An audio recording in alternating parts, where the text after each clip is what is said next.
Aren't you a little short for a stormtrooper?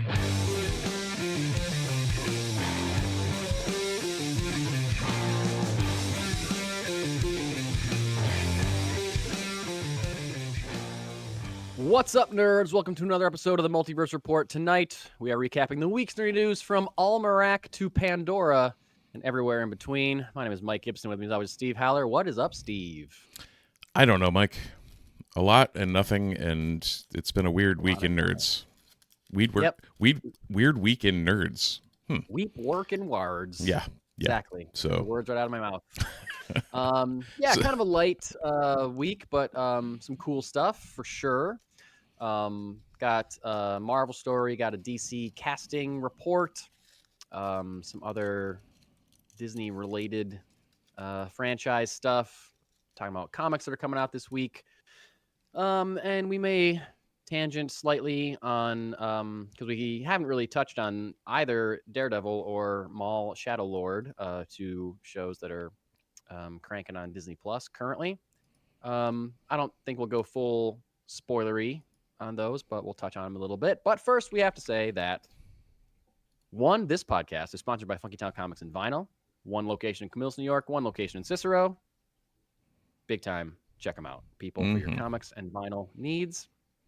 Also, as we have been saying for the last 2 weeks, if you like this podcast, and we know you do because you're listening to it, it's true. You're really gonna like this other podcast that Steve and I and two other people are putting together called Haven't Seen Star Wars, a Star Wars watch-along podcast where we discuss the Star Wars live-action films one at a time. Steve and I and Alex LaRose and Amber Verity, two people who have never seen them before. And just getting their reactions and hot takes, and it's been a blast. The first episode is scheduled to come out on May the 4th, of course. But there is a trailer up right now. There is a clip from a recent recorded episode that you can watch on Instagram. Short clip. You can maybe get a feel for the tone of the show, both from that and from the trailer. Check it out. Like I said, Steve and I are having an absolute blast doing this, and so is Amber, and so is Alex. It's been just a real source of joy and excitement for me to do this podcast. It's so much fun. They are literally, I said this on a recent episode, I think. Doing this podcast is literally making me love Star Wars more than I already did. Yeah, I didn't think it was possible, but at 100%, it's like, spoiler free, what the episode we recorded this week was just what? How did, okay. It was one of the coolest Star Wars discussions I've had in a long time. Yeah, I agree. They're just coming at it from a different perspective. Yeah. Which is what we wanted. And, sometimes as Star Wars fans, as we all know and we've all experienced, at least fans that have been around for a while, we get stuck with our own expectations. We get stuck with our own perspectives, and that leads us to think certain things about certain movies. Yep. And sometimes it's hard for us to get over those things. But if you are open to a new perspective or open to seeing it in a different way, then, man, let me just tell you, as someone who's going through it right now, it can change your entire relationship with the franchise or entire relationship with a movie that you thought you hated. Yeah. No spoilers, but man, shocked. I mean, shocked at this most recent episode that we recorded. If nothing else, the From a Certain Point of View hits so differently now. So differently. It works. Obi-Wan knew his shit. That's right. So if you're looking for an excuse to rewatch the Star Wars franchise, or if you're just... I was going to say, you don't need an excuse for that, Mike. You don't need an excuse, but if you think you need one, or if you are interested in watching the films from a new perspective, or you just don't want to rewatch, but you just want to listen to the podcast, and you don't have to rewatch because you've seen the movies 1,000 times, please check out Haven't Seen Star Wars. Please subscribe to us right now. Pretty much wherever you get your podcasts, where the trailer's up on Apple and Spotify. everywhere. So please go follow us, subscribe to us, share it, tell your friends, tell the whole world about this new podcast, Haven't Seen Star Wars, and follow us on Instagram and Threads. We don't have a Facebook yet. Should I get a Facebook I don't for know. the pod? Maybe. Like, I hate Facebook. I Same. hate it, but there's a lot of engagement. I strictly have a Facebook solely because of things that I administrate. Yeah, I only have one because I have to promote things that I Right. do, like So, podcasts. Right. So here we are. I do have one thing I want to say about this. Okay. I will put it out there that I'm fairly certain. I was going to try and put a number on it, but I'm not going to put a number on it. That if you listen to this podcast, by the third episode, if you don't want to start watching along with us, then we've failed. Like it really, like, it weirdly, it keeps me wanting to do it more. So yeah. Absolutely, because I don't know if we've mentioned this already. I think maybe in the first time we talked about it, but we're also setting up a Patreon, and the first bonus material that's going to be on that Patreon is that Steve and I are recording post-show recap episodes of what our reactions to Amber and Alex's reactions and what we thought and what we think those reactions mean for the future. Yeah. Future movies that they haven't seen yet. And sometimes we're right on the nose and sometimes we are way off. Way off. Way off. So it's definitely fun. And I think, yeah, like you said, Steve, it's making me just always excited to do the next one and to enter new eras of Star Wars as we are getting close to in our recording schedule. So haven't seen Star Wars, check it out.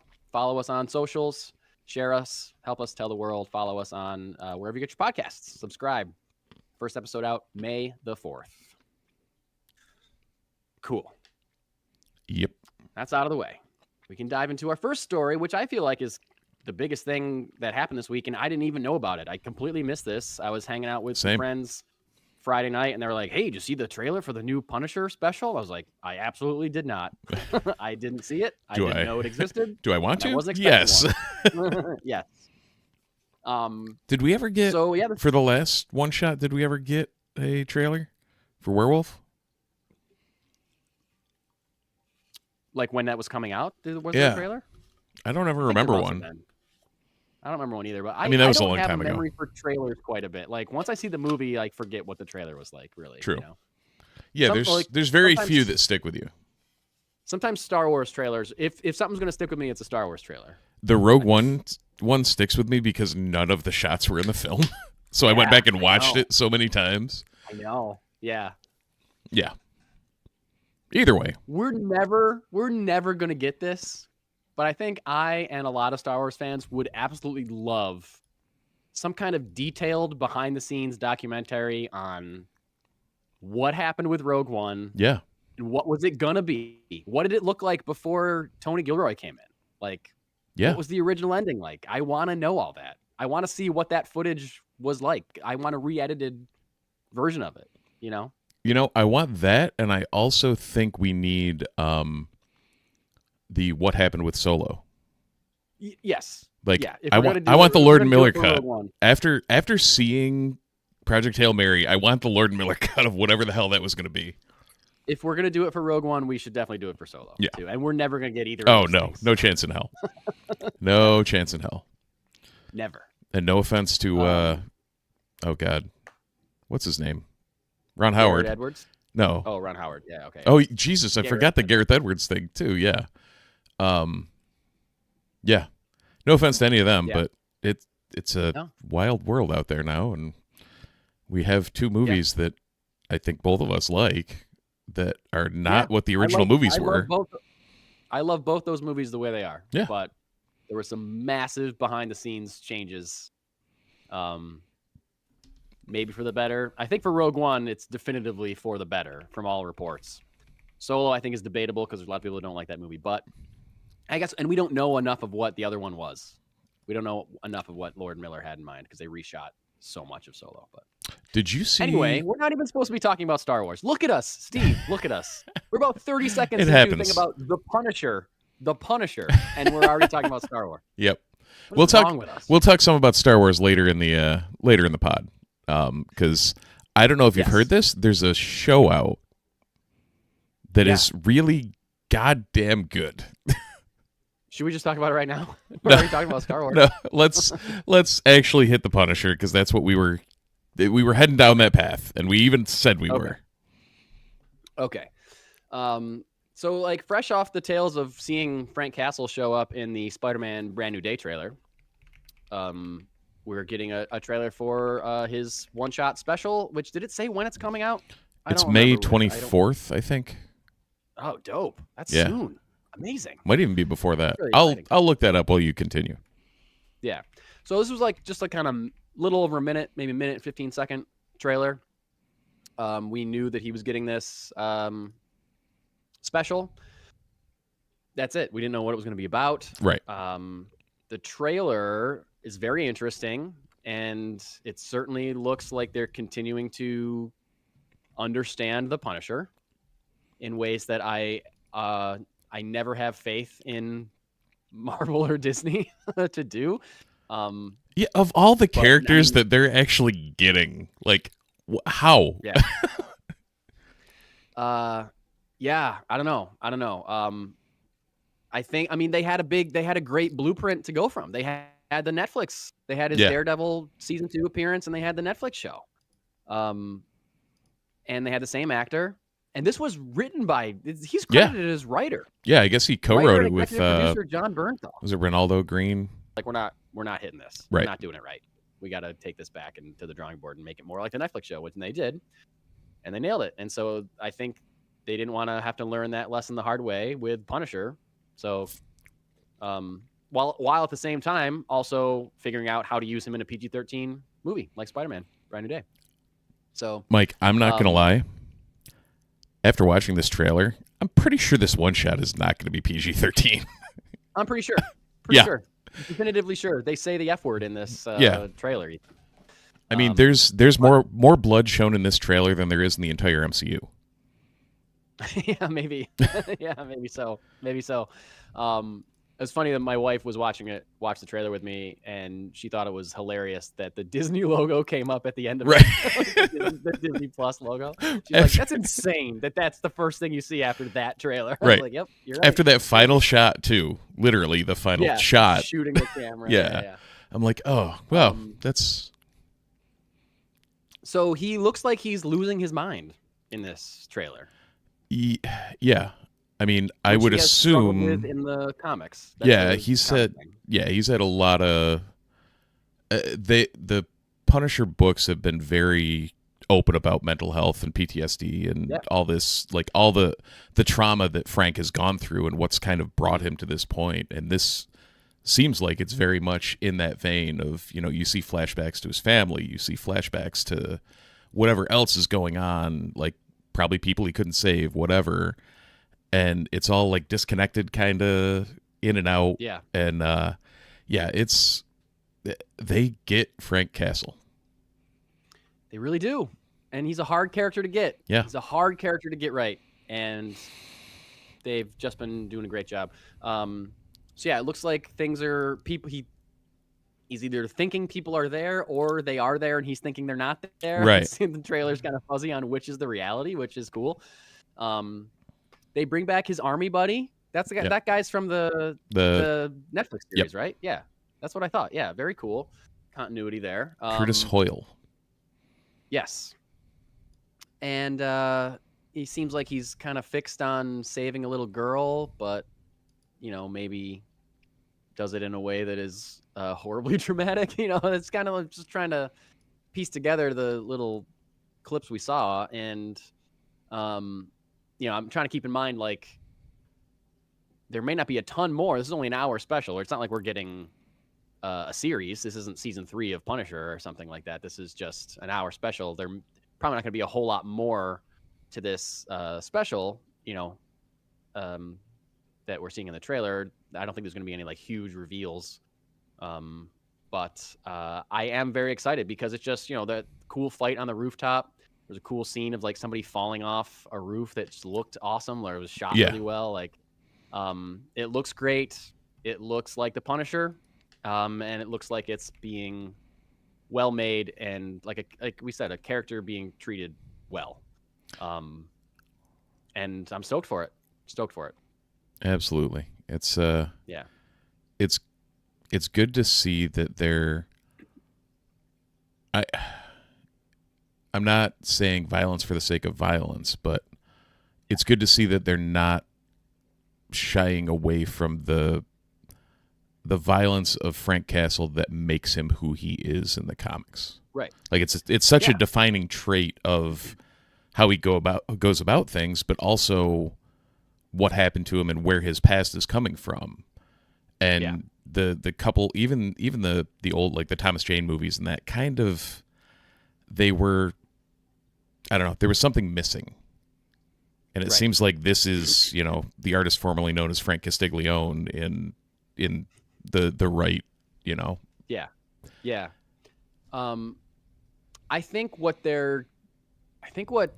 Netflix and now Disney have gotten right about the character is they're not afraid to make him hard to root for.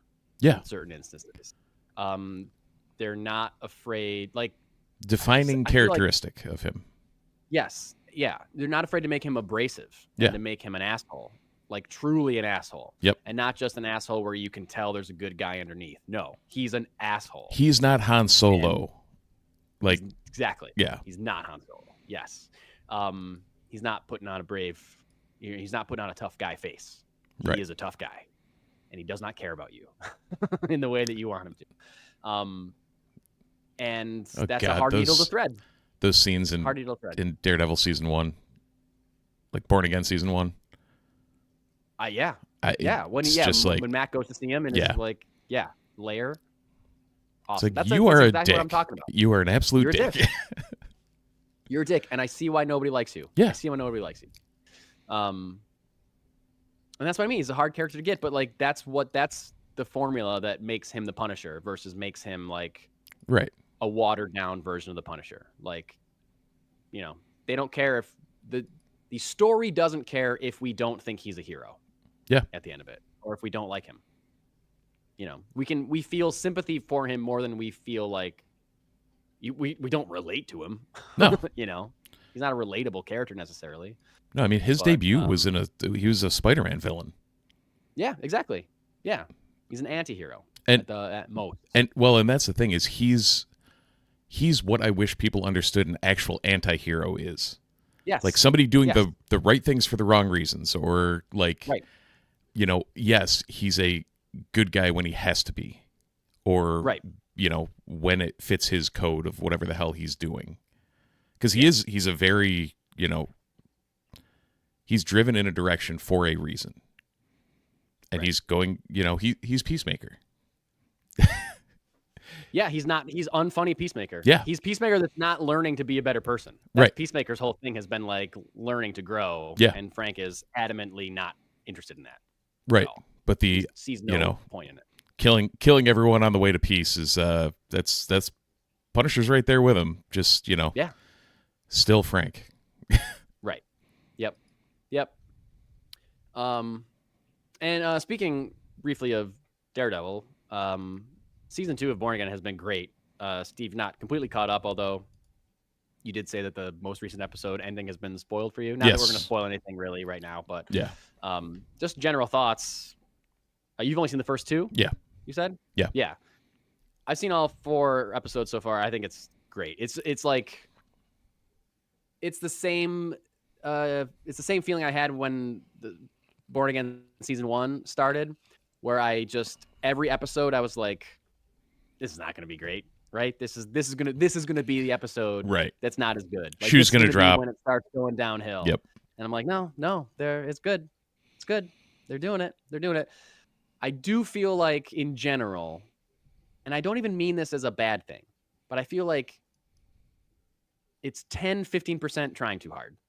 Yeah. And I don't know how to define that, and I don't know what that means. I can't point to a thing and tell you this is what I mean by that when I'm watching that show, but it just feels like it's 10-15% pushing to be as good as the Netflix show, like trying a little too hard and not relaxed. And I don't know, again, I can't point to a certain thing and say that, but I don't know. And I'm saying that with all the love in my heart for this show. Like, I think the show's great. I think they're doing a really good job and executing it really well. Well, so. I think during season 1 we came to the conclusion, and sorry if my volume's all over the place. I just realized I was peeking on some things. Okay. And just for the stream, just for Brian in the chat. Hey, Brian. Jesus, where were we?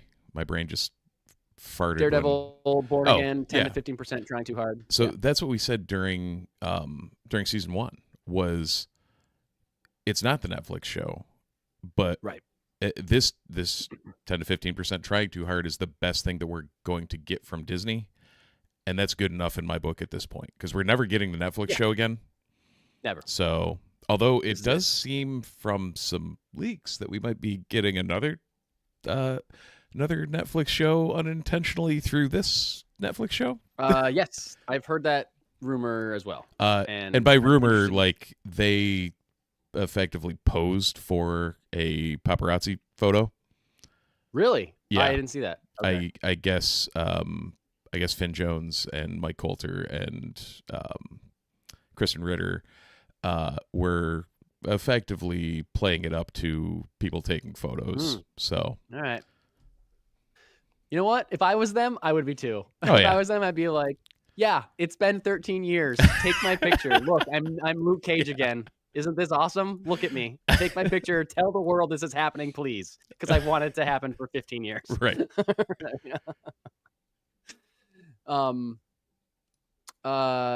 Yeah, Defenders might be spinning out of season Born Again 3 because they're already or filming. Season 3 of Born Again might include the Defenders. Yeah, I guess is what they're saying, right? Yeah, because they greenlit season 3 like 6 months ago. Yeah.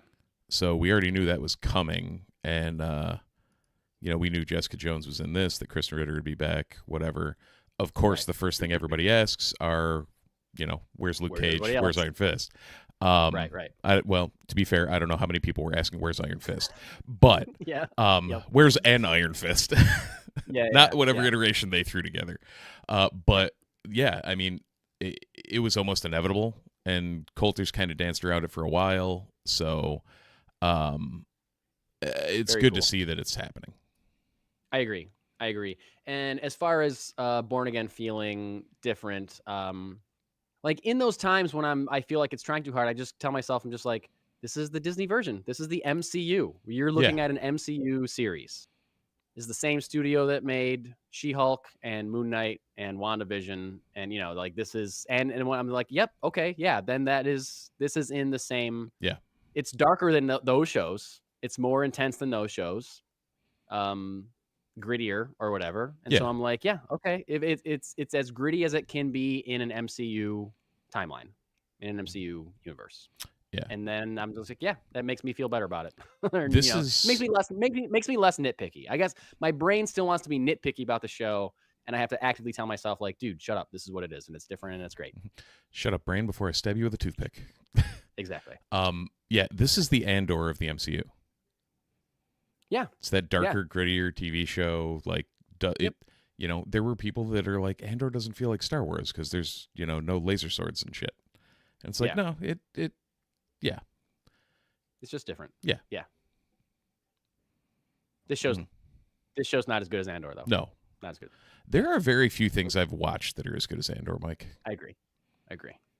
I may be partial, seeing we have a show coming out called Haven't Seen Star Wars, but maybe I'm just going to keep plugging it. Keep it up.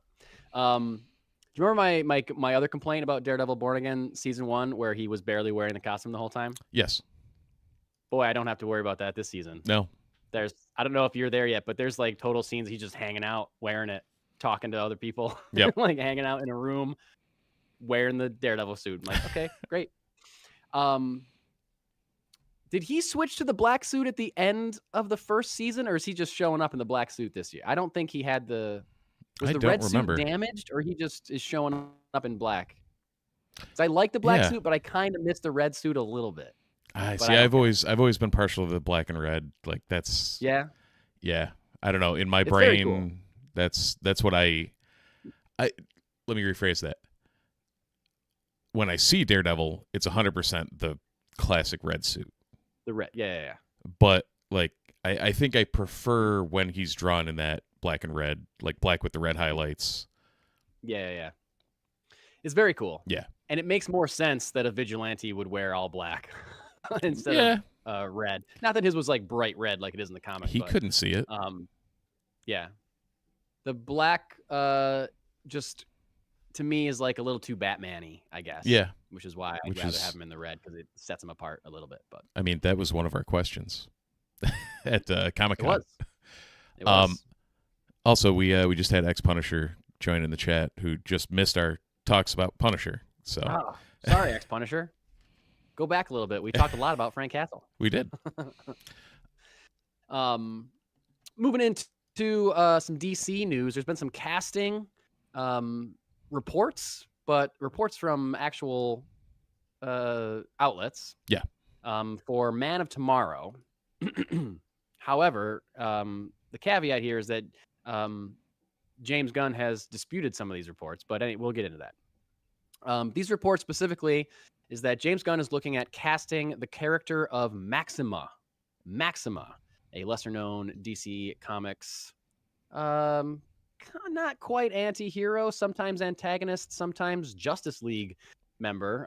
Maxima is like a morally ambiguous alien queen of the planet Almerac. That's where that came from. Okay. Yes. Yeah. Almerac just sounds to me like a Silver Age comic book planet name. You know what I mean? I don't know. There's something about the word Almerac that is like, just screams like little aliens and silver rocket ships and like 1960s sci-fi. Like to pulpy. Me, yeah. Yep. Yeah. See, like I just think of like more than. I think of the Farmer's Almanac. More than 10 seconds. Farmer's Almanac. Yeah, that's true too. Mine is like it just seems like they didn't spend more than 10 seconds coming up with this planet name. Oh no, no chance in hell. Yeah. Anyway, she's usually portrayed as being obsessed with Superman, believing that he's the only like suitable mate for her, which can be interesting. She has crazy superpowers. Like she can do everything that Superman can do. She also has like telepathy and can shoot like lightning from her brain or something. She does like tons of very powerful character. But apparently in one story, Maxima begrudgingly worked with Brainiac after he destroyed her home planet of Almerac. And as we know, Brainiac is going to be the main villain in Man of Tomorrow. Could this be how she fits into the picture? Could she be working with him, be his like kind of right-hand person? And, Superman has to convince her to betray him or something, or I don't know. Who knows? But the reports from places like, the report I saw is from Hollywood Reporter. Okay. And I guess Deadline also announced certain actors being tested for the role of Maxima. And James Gunn specifically refuted the Deadline report. Now, the Deadline report and the Hollywood Reporter report only include this one name as the same, and that's Adria Arjona, Bix Kayleen from the aforementioned Andor, who I love, and I think she would be a good fit for a lot of things in the DCU. But James Gunn came out and said that that's not the case. So big question mark around her name. Other names being considered are Ava D. Dominici, Sydney Chandler, and Grace Van Patten. I'm not really familiar off the top of my head with any of those names. I feel like Grace Van Patten. I know the name at least. Sounds familiar? Nope. No chance in hell. Okay. All right. Kind of like I mean, Arona seems like the most well-known name because of her role in Andor. I guess that's the only reason I know her. I feel like I read that she's been doing other stuff, but what? Sydney Chandler is Alien Earth. Oh yeah, okay. Yeah, the main character. Yeah, what's her name there? I know the synthetic. Yeah, the hybrid. main synth there. I forgot her name. Yeah. Yeah. Okay, interesting. Cool. And then Ava de Dominici is in Nothing I've Ever Seen. All right.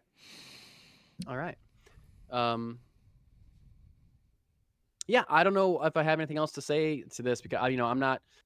Character of Maxima isn't one that's like in my heart necessarily, so I don't have any strong opinions on how she is portrayed in Man of Tomorrow. Cool that they're using her. Seems like a classic. Oh, excuse me, like a classic kind of like James Gunn, low tier pull of a character. Yeah. To use, but rounds out the universe in cool ways. So we will see in coming days. Maybe an announcement for the character of Maxima. I'm just going to be more and more excited about, what we see of this movie as we get closer to it. Yeah. It's going to be good. And if there are any at all, if there's going to be any Brainiac teases at all in Supergirl this summer. Yeah. Interesting to see. Probably. There's got to be. Probably, I mean, they might do it in the same way that they teased Supergirl in Superman, which was just real quick and not like a blatant. It was less blatant than some of the Marvel stuff, I guess, that they're like. It just, Yeah. someone walking through a scene with a "just wait till the next movie" written on their T-shirt or something like that. I don't know. A little more subtle, possibly. Yep. So we shall see. Last official story that we're going to talk about, not even something that I'm super passionate about, but and it seems pretty obvious to me. There are reports this week from The Wrap that Disney allegedly is looking to, in the future, make shorter and cheaper Avatar films based on the underperformance, quote unquote, underperformance of Avatar, the third Avatar movie, Fire and Ash, which made over $1 billion, I should say, at the box office. They consider that underperforming when the first two movies in your franchise make like $2 to $3 billion. Yeah. I guess I could say that's underperforming, but also like you just made $1 billion. Shut up. Yep. What are you talking about? Yeah, and if you want, wait another 12 years or whatever, then put it out. Then you'll make $3 billion, but you don't want to wait that long. And you made $1 billion in this current box office where yes. The only other thing that has cracked $1 billion is you previously and Super Mario because all the kids went to see it. Yeah, great point, Steve. Great point. This isn't 2019 box office. This is like a whole different ballgame. Yes, exactly. Like everything is making less money. Yeah. Everything is making less money. So I'm sorry you only made $1.2 billion instead of $2 billion. But shut up, man. So all that is true. At the same time, I can totally understand Disney wanting to not just be throwing money at James Cameron constantly and letting him work on his own schedule that previously took 12 years between movies or however long between movies it was between Avatar 1 and 2. Right. I can see that being an issue for the business side of Disney. And if you're guaranteeing $2 billion per movie and then that starts not happening, sure, you want to make them shorter and cheaper. I also agree that they could be shorter. And this is from someone that's only seen one Avatar movie, but heard reports of the other two Avatar movies. Like, seems like you could easily cut a half hour out of any of these movies from what I've read. I don't know. Like, it seems like they don't need to be 3 hours. You could probably get away with them being 2.5 hours. Yeah. They really could. Yeah. But a shorter, cheaper, do you feel like now that there's clearly an audience for these movies? Like, that was the big debate between the first one and the second one, right? Is like, does anybody care about these anymore? And the second one came out and was like, okay, clearly people still care about this. Third one comes out, still makes $1 billion. Clearly people care about this franchise. There are big Avatar fans out there. I don't know where you were between the first and second movie. I just had never met you. but Right. now you're out there, and thank you for assumedly listening to this podcast. Tell me, Avatar fan, my answer to this question, how's this going to affect the franchise? If, like, are the diehard Avatar fans that are out there, are they like, no, they better be 3 hours. That's what this franchise Right. is. You know what I mean? But at the same time, even if you make a shorter, tighter Avatar, like, to tell any of the stories similar to what they've been telling, you're looking at, what, 2 hours and 20 minutes instead of 3 hours? Like, 2.5 hours? Like, what is it, 2 hours, 45 minutes? Is that cutting an Avatar movie down? Right. I know. Yeah, it's still going to be long. Yeah. It's like, hey, we're going to trim some of the Lord of the Rings films. But, like, that's, you know, I mean, again, I've only seen the first Avatar movie, but the story is, the world is complex, but the story is simple. Yeah. That's my impression of all 100%. 3 Avatar movies from what I've read and heard about the other 2. So seems like, especially now that the world is established, if the story is still simple, you could probably trim that back quite a bit. I don't know. I mean, we talked a couple of times about how, like, Way of Water, both of us figured out beat for beat within like 20 minutes of starting the movie. Like, it's just every one of these is the most rote plot. You and I haven't talked about that because I haven't seen the second one. Okay. At all. It might have been about the first one then. It was definitely with somebody where I was like, yep, had it pegged in like 25 minutes. Yeah. I do have to just kind of suck it up and watch those 2 movies, I think. You know what I'm waiting for to watch them, and especially to, watch the latest one or whatever, because I have a hunch there will be at least some point that my son's going to want to watch it. Yeah, you've mentioned that before. Yeah. So I'll, like, if I have him watch them, then I'll watch through them again and see if they, latch on to me in any different way or whatever. Yeah. Cool. You just snuck something into the rundown. I did. That I can't remember if I saw this or not, or maybe I saw it and thought it was a rumor. So I'm going to let you with it. Yeah, so we've oft mentioned the Jeff Snyder from the In Snyder podcast and whatnot, or Hot Mic podcast. In Snyder, in our eyes, a trustworthy source, right? Not random scooper A. Like usually Snyder doesn't report on something unless there's at least some truth to it.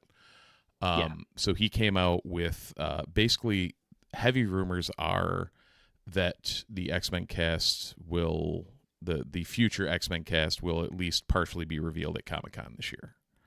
Okay. That's kind of been the rumblings around some of the X-verse, or the, random talkings on X-Men people. So Snyder has, mentioned that the two of the people that they're either casted or strongly looking at to cast for the roles of Rogue and Hank McCoy are I don't want to say in stone, but they're strongly hinted at this point. One of them I know you've heard of, as we've talked about the show that he features in, Peter Claffey, Sir Duncan the Tall from the from A Night of the Seven Kingdoms, as Beast. Yeah, because he wasn't going to be Rogue. And then Odessa Zion from Marty Supreme, which I have not seen. You have seen. Oh, damn. She's great in that movie. Yeah. Her name's for Rogue? Yeah. Now I almost feel like I need to watch that movie. I mean, she doesn't have a huge part, but it's just it's a really great. She's great. She's really great in that movie. Yeah. I remember I looked her up while I was watching it because I was like, who is this? But she hadn't been in anything else that I had seen at that time. Yeah. She's a great actor. So, that alone, yes, if you, get her. I was going to say, great actor. Can she pull off an Anna Marie? Probably. Like, she's from New Jersey or something in that movie, so she certainly doesn't have a southern drawl, but I'm sure she could learn one. Dope. That's great casting. Peter Claffey is Beast. He said Beast specifically and not Hank McCoy. We're not getting like a human version. It's probably gonna be Blue. I guess we don't know. He's Beast before he's Blue. So right. What do you think they're gonna do? Because we got both of those already. We've gotten regular and we've gotten Blue Beast from First Class. Right, because Holt was, And he even, they figured out a way to get him back to non-blue for a while in when sequels, when Xavier was suppressing his telepathy and all that. So I'll be curious because, like, if Rogue's being cast, they're not going original 6. It's a good point. So you've got, you're looking uncanny-ish, and in any of that, Hank's been a big blue furry thing. You know what? If I had, this seems obvious to me right now in this moment, and I don't know why. I don't think I've said this before, and I don't think we've talked about this. What we have talked about a lot when we talk about X-Men and a new casting for X-Men is what characters are they going to start with? Yeah. And will they even bother with a new Wolverine because everyone will still have Hugh Jackman in their minds because they can't let Hugh Jackman stop playing this character. Right. We have said we don't necessarily want them to start with like, hey, here's your favorite 30 X-Men characters. They should start with a smaller team so they can build out those characters and like connect. I wouldn't be surprised. It's kind of obvious. They're probably just going to give us a team that is identical to or very similar to X-Men 97. They're probably going to give us Cyclops, Jean, Wolverine, Storm, Beast, Rogue, Gambit. Like, at least those. Jubilee, maybe. Huh. And that's a bigger team than I would have expected, but it's also like, that's your built-in audience, Yeah, and then a couple others here and there, but that's the core. But that's the core. That's the core of that team, right? Yeah, because probably it would because be that's a the lot ones of people characters are to juggle. Yeah, people are familiar with that. It's been in the the cultural zeitgeist recently. And it's like synergy because then people go home from the X-Men movie and they're like, oh, there's a whole cartoon with these exact same characters. Right. It's like, we know that Marvel loves to weaponize people's nostalgia so they don't have to work as hard to do character development in movies like Spider-Man. Yeah. So what would stop them from doing that with this? Like, oh, we can do less because people know these characters, or whatever. I don't know. So does Morph die within like 3 minutes of the film starting, or? I hope it's not an exact shot for shot reboot, shot for shot remake, live action remake of X-Men cartoon. I hope they do something original with it. I think both these actors would be good as the characters that they are being rumored to play. That's my take on that. So I really hope it is strong flying Rogue though. Like that's what I want. You know what? In Doomsday, we have one Carol Danvers. Yeah, they could do it. They could do it. I would love to see that. Me too. They could do it in Doomsday or Secret Wars. Right. It could happen. They got plenty of time. Plenty of time to make that happen. I want to see that now. Me too, man. Which, at Funky Town Comics and Vinyl, I did this week pick up the first appearance of Rogue. Did you really? Yeah. That's one of those books that you sent? I didn't realize that's what the... Yeah, Avengers, what is it? Avengers Annual 10? Wow. Congratulations, Steve. So I got first Rogue, and then the other book that I showed you was Uncanny 129, which was first Emma and first Kitty. Oh, cool, man. Yeah. Wow. Big week for the X-Keys. I've got first Dazzler and first Bishop. So I told the story about your first Bishop twice this week, actually. Oh, nice. About how I ended up picking up from 276 to 286 and realized that 282 wasn't there. And then I talked to you later and you're like, oh, I grabbed this at a garage sale. I'm like, you bastard. Yeah. It's like, I know the garage sale you got that at. Yep. But that's also the same garage sale that I bought you like collected editions Yes. of the first. Yeah, you're the one like that told me to Claremont go run. to that garage sale. Yeah. Oh, that's right. Yeah. Yep. That was great. Yeah, I got first appearance of Bishop for like $2 $75 or cents at a something. Yeah. garage sale. Like, all right. Great. Yeah. Yep. Yeah, I'll take it. Cool. So I don't have a comment. actually, Speaking of you know what? comments. There's another Oh, one go for ahead. you. So Ex Punisher brought up that one Kate Pryde is rumored to be one of the main characters of the new X-Men reboot. Ooh. So I would love that. it would kind of Would throw us a little off the X-Men 97 train, but But the character's always been so great. I agree. She's one of my favorites. And they could be her instead of Jubilee. If they still want to do 97, Jubes is, I don't know. I wouldn't want to That's sacrifice. the thing. See, now we're already. Here's the thing. Now I'm thinking about Colossus. Now I'm thinking about Nightcrawler, and now it's already too many. It's too many already. Yeah. Right. Well, you got to rein it in. Yeah, I mean, even go look at like Giant Size X-Men 1. You had like full red and blue teams because it was Jean, it was Angel, it was Cyclops, Beast, Storm, Iceman, Wolverine. Here we go. Thunderbird, Banshee, Sunfire, Nightcrawler. Yeah. And Polaris. So that's Ilyana. So Magic was that was first appearance of Magic. Right. Yeah. Like there's in that book, that was a lot introduced. Yeah. And there's rumors that we're going to start being introduced to these characters in possibly Doomsday, possibly Spider-Man Brand New Day. Yeah. But most definitely Secret Wars. And so that gives them some time to develop more characters. And then I guess if they get us to like some of these characters in these Avengers movies, then they don't have to spend as much time developing them in their own X-Men movie.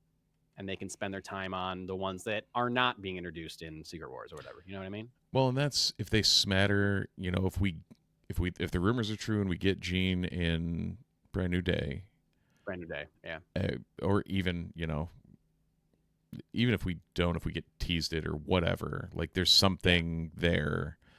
And, somebody else or a couple are introduced in Doomsday and then Secret. Like, if they build up to it, you're right. That will 100% kind of give us a much better footing than just saying, here's 25 people, go. Right. Yeah. It would almost let it be a little bit bigger team.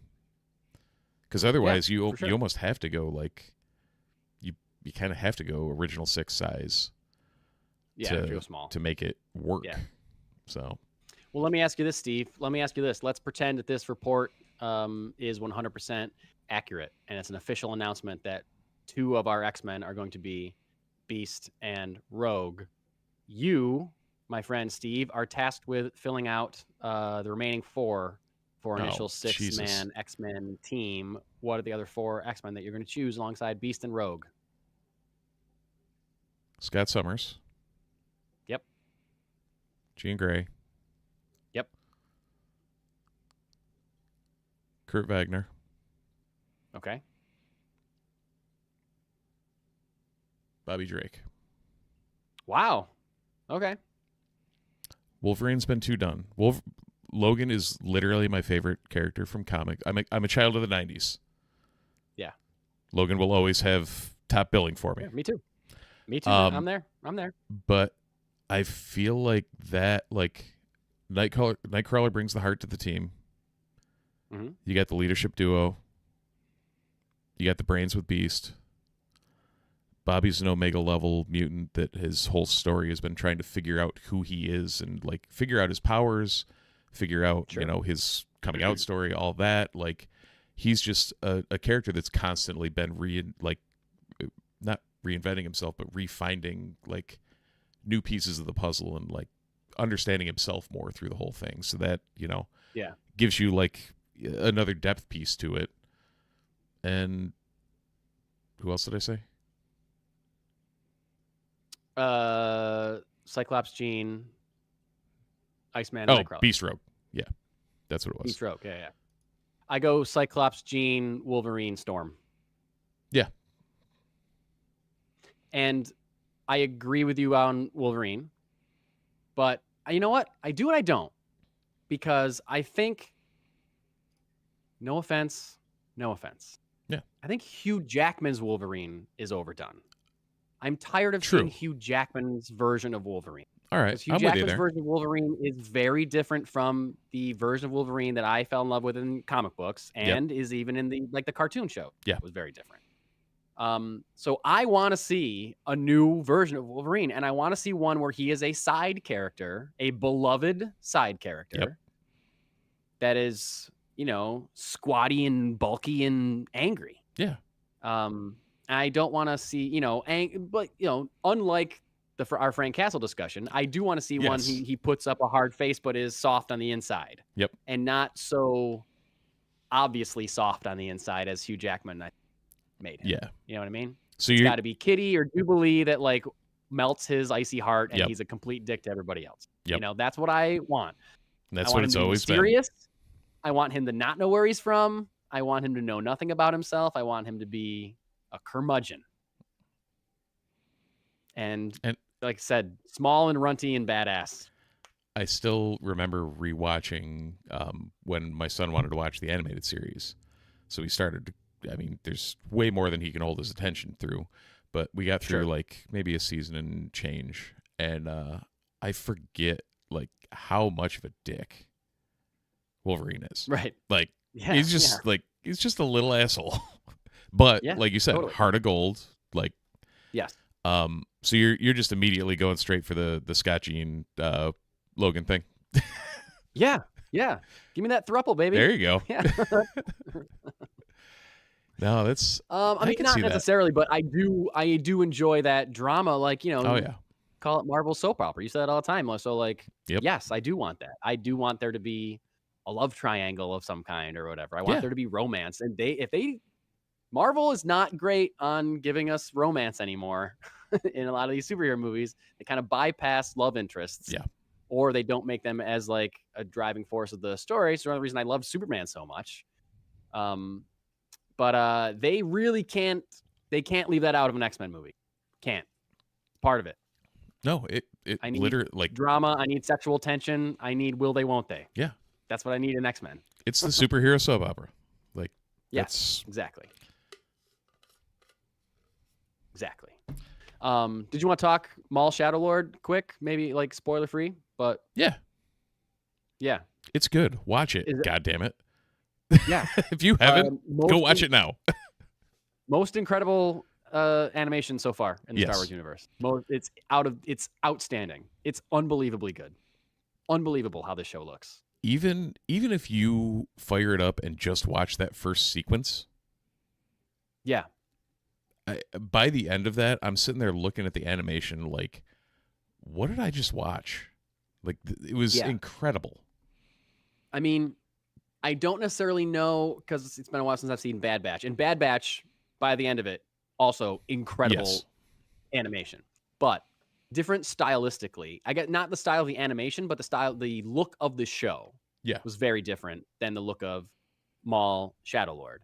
And this is I'm not saying this because it's in the name, but I love how many shadows they're using in the show. This show is literally dark. It is a dark looking show. I don't even mean content. It is a dark looking show. Everybody is in shadow. It's nighttime all the time. Everyone is in a poorly lit room in a way that I love so much. It is so cool how they are unafraid of using true blacks in this animation. It is just the best. Big fan of how the show looks. Honestly, I thought it was great. I did think it was a little slow. I liked it, but I didn't love the story. I thought it was cool. Yeah. But it was slower than I expected. And maybe that's because I just finished watching Rebels, which is keep a kid's I attention. love Rebels, but it's definitely more kid friendly and more hey, we're eating popcorn and watching Star Wars and having a good time. It's more like that. And this is not interested in that at all. Way more grown up storytelling so far, I think. I thought about watching this with my son, and I was like, I don't think we really have time, but I definitely want to watch it, so we'll watch it later. But I was like, oh, it's going to be years before he is even interested in sitting through this. Like, it's not a kid-friendly plot. No. Not that it's inappropriate. It's just not something that's exciting or interesting to a 9-year-old. Right. And it may pick up depending on how the, future episodes pan out. Sure, but of course. Yeah, these first two, a lot of setup, a lot of character introduction, a lot of, slow plotting through like whodunits and figuring out like characters piecing things together, and right. They're laying threads. Yeah. But just the very beginning of those threads in a way that like a kid's brain would be like, this is boring. Mm-hmm. What? Take your lightsaber out, please. Again, which boy, he certainly does. He certainly does that a few times. Yeah. In the first 2 episodes, takes that lightsaber right out. Sure does. Laser sword. Does a lot with it. Yeah. Crazy. I can say, also spoiler free, that there is nobody that gets Maul more than Sam Witwer. Like, I know I've talked about it a couple of times, but it's just like, I don't know. I guess for the filming, he actually painted Maul's lines on his face. Yeah. So that the animation studio could see what was going on. Yeah, they're like using his expressions as reference for the character, which I think, yeah, it's just like, okay, it's good. Yeah, it's really good. Yeah.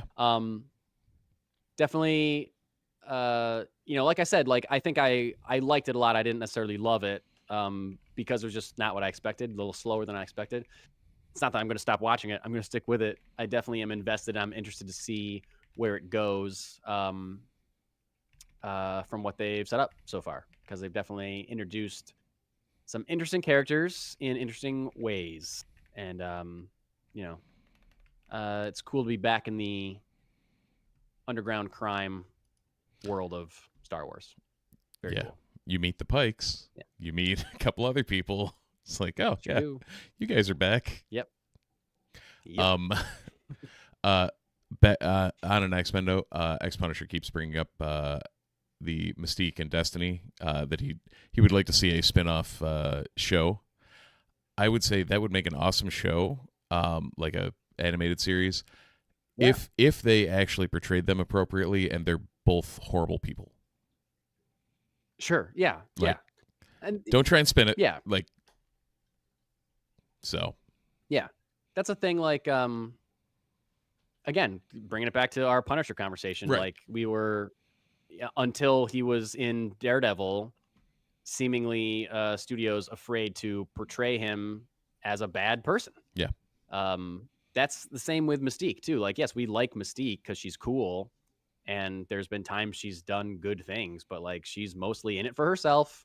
And they kind of hit on that in the X-Men movies that we have so far, but not really enough, especially when they made her. Yeah. The First Class, when they, made her such a close friend of Xavier, which that was never in any comics that I read or whatever. So like that kind of really nerfed her in a way that I didn't really buy her connection to the later version of the character after that, But, yeah, that's, I don't know. At the same time, in that one, as opposed to the Rebecca Romijn version, like, at least there was a turn. I don't know. True. I don't know. It's. I mean, no, there was, but there was a turn right back because she is an X-Men. An X-Man by Apocalypse. I forgot about that. Yeah. Oh, and God damn it. Yeah. Yeah. The continuity of those movies is insane. It's insane. They make no sense. Yeah. She dies in Apocalypse. She gets killed. Yep. What? No, she doesn't. We're talking about the films that killed Darwin. Yeah. Literally the one unkillable X-Men. Those movies have terrible continuity. Yeah. Terrible continuity. Anyway, do you have a comic to review this week? I do, but I didn't read it, and I will read it next week. It is Okay. I don't have one, so I'll also get one for next week. I had a so for the record, it is D'Orc #1, which is on its 4th cool. printing already. Wow. Talking to the guys down at Funky Town, basically, they can't keep it on the shelf. It's about a half dwarf, half orc. And I guess it's probably from what we can gather, it's probably going to get optioned for a TV series. It's kind of drawn in that style of kind of over the toppy, almost animation style, more so than comic booky style. Think like Animaniacs-ish, like that kind of the kind of weird perspectives on like the the weapons growing when he's slicing them type things, and not actually, but like visually. Like the head of the sword or the blade of the sword looks bigger than, or the blade of the axe looks bigger than it should be, and kind of weird proportion type stuff. And from what I can gather, there's 4 issues out right now. The first one's already on its 4th printing. Damn. 2 and 3 are already on their 2nd or 3rd. And they're already running a 2nd for 4. So this thing is moving. Clearly hitting. Yeah. Thing is moving. All right. Well, give it a read, and look forward to hearing more about that next week. But this coming Wednesday, at your local comic book store, you may find Absolute Batman #19, Batwoman #2, Catwoman #86, Deathstroke the Terminator #2, End of Life #3, Fireborn #1, G.I. Joe 21, Ice Cream Man 45, Imperial Guardians #2, Inglorious X-Force #4, Invincible Universe Battle Beast #8, Lobo #2, Magic and Colossus 3, New Titans #34, Nightwing 137, Planet of the Apes vs. Fantastic Four #3, Storm Earth's Mightiest Mutant #3, Superman Unlimited #12, TMNT Shredder #7, The Thing on the Doorstep #3, Ultimate Wolverine, I didn't write the number down, smart guy, Venom 257, Wonder Woman 32, and X-Men United #2. X-Men United is a great title for the comic book. Have they ever used that before? Because that's from the movie X-Men X2 X-Men United. Great title. Yeah, I don't know. I know it's a game. It's a great title for a comic book. Oh, Marvel United. That's true. The game. Oh yeah, you're right. Or is it Marvel United or Marvel Alliance? Ultimate Alliance. No, board game actually. Oh, board game. Oh, okay. Yeah, I don't Ultimate think Alliance was a cool game. It was. I don't know if they ever did United before. It's great. I'm glad they're using it. Yeah, I'm not seeing anything. Nice. Huh. Like, hey, we have a word that's already kind of associated with these characters from a movie that people often say is the best one. So why don't we make a comic book series called this? Yeah. Huh. Smart. Thinking. And apparently it's a solid reboot. Oh. Yeah. Straight up reboot. Like resetting of of the X-ness. They brought back to school. Nice. Wolverine, Beast, Prodigy, Magneto are some of the teachers. So nice. Huh. Well, maybe I'll have to find #1 of that and pick that up. That seems right up my alley. Yeah, sure does. Oh, come on. I bet you Damn can it. find what? Look at this. What? Let me see if I can figure this out.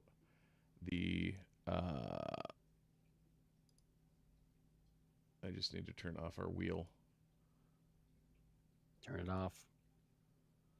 So if I go to the screen share, you can't see the screen share. Never mind. Can you? I cannot. Well, there's a Scotty Young Wolverine as a Scotty Young variant, Wolverine as a professor, using his claws to point at things on the chalkboard that says Professor Logan Snicked 101. That's cool. That's cool. Yeah. God damn it. Like, Scotty Young covers for me are very much hit or miss. And when he hits, he hits. And when he misses, he misses. And with that, Steve has another book on his pull list. Funky Town, Comics and Vinyl. Yeah, it just ebbs and flows. Oh, Eve Ewing's writing it. Yeah. Okay. Oh, cool. Huh. Awesome.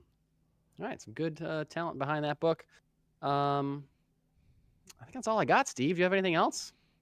No, I would say just make sure to do the usual thing and like, subscribe, check out us on any of your socials, any of your podcast feeds, any of your YouTubes. Please like and subscribe. It helps the algorithm find us and whatnot. Yep. And, check us out on the other podcast too. That's right. Do all the usual things like Steve said, and then do the unusual things, but will soon be usual because you're going to be doing them so much, is liking everything that haven't seen Star Wars posts on social, subscribing to their podcast feed wherever you get your podcasts, listening, laughing, and loving to your new favorite podcast, Haven't Seen Star Wars, when your close second will still always be the Multiverse Report. So that's what I have to say. So if you're all set, I'm all set. Yeah. And until next time, as the two suns set over the burnt corpses of Owen and Beru Lars, we say thanks for watching, thanks for listening, and we'll see you in the multiverse.